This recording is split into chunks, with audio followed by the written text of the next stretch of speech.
Wallah brothers, to honor your mother on one day which the world calls Mother's Day is an insult. In Islam, every day is a Mother's Day and every day is a Father's Day. There is no day that you are not duty bound to her. Listen to what Allah has to say, where Allah will now arouse your sentiments and conscientize you of your obligation to your mother, whose challenges and whose difficulties started prior to you coming in this world. From the very conception, from that day onwards, your mother was in pain for you.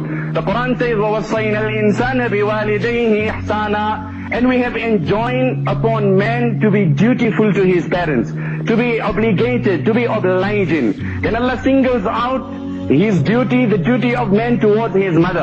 Allah says, حَمَلَتْهُ أُمُّهُ كُرْهًا وَوَضَعَتْهُ كُرْهًا. His mother bore him with pain.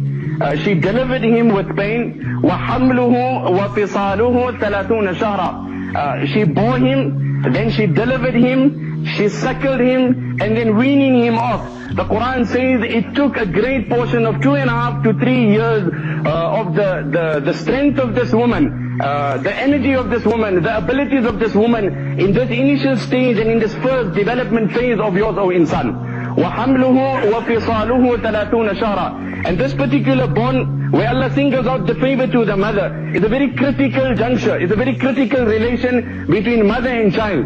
Perhaps if you have to analyze the bond between any two humans, the strongest of bonds that exist is between a nursing mother and her nursing child, between a suckling mother and her suckling child. That is why the commencing and the opening verses of Surah Hajj, where Allah describes the severity of the day of Qiyamah and the supreme horror of the day of Qiyamah. Allah says, يَوْمَ تَرَوْنَهَا تَذْهَلُ كُلُّ مُرْضِعَةٍ عَمَّا أَرْضَعَتْ. It will be that day when a nursing mother will become negligent and will abandon her nursing child. So when this relation will not remain, which is the strongest of relation, naturally no other relation will avail you.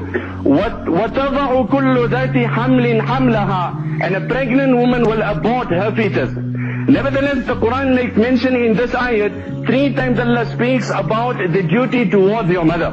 Brothers, wallah, the love of a mother is unparalleled. The love of a mother is unparalleled.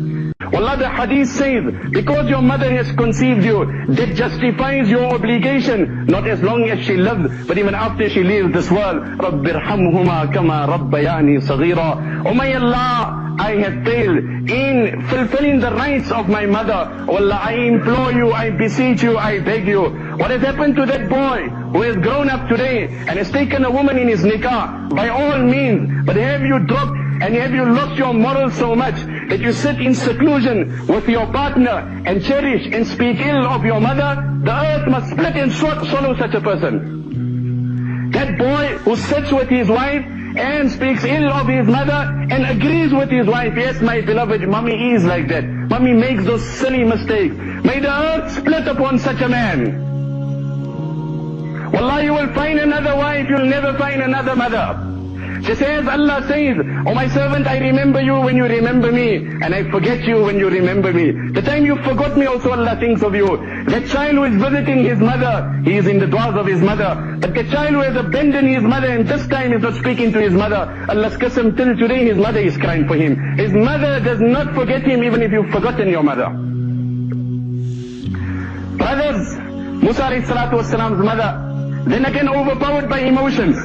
We will come to this topic, and I want to focus on this here. Unfortunately, it's a very hostile relation between mother-in-law and daughter-in-law. And I want to mention certain inputs.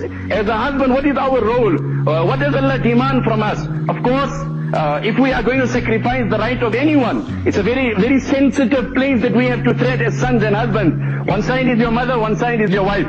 But inshallah, in the light of few ahadith, I will explain to you your duty. And I will give you an option in the light of Quran and Hadith, how you can, mend this relation and come to a workable, suitable solution. So Musa alayhi salatu wasalam's mother then tells her daughter, that is the sister of Musa, now you walk on the side of the river Nile and see what happens to this. Again, emotion. Allah tells her, I will return this child to you. But the mother is the mother. She can't forget.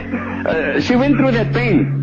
That is why it is written in Kitab Mustatraf fi kulli fannin mustadraf. When Sayyidina Musa, Allah endows him with prophethood, and he becomes the Nabi of Allah Ta'ala. And then Allah speaks with him in this riwayat, it comes Allah conveyed to him more than 3,500 advisors. But the final time when Musa spoke to Allah, he said, Awsini, oh Allah, advise me. Allah said, Usika bi ummik. Oh Musa, my advice to you is be dutiful to your mother. He said, oh Allah, something of pertinence.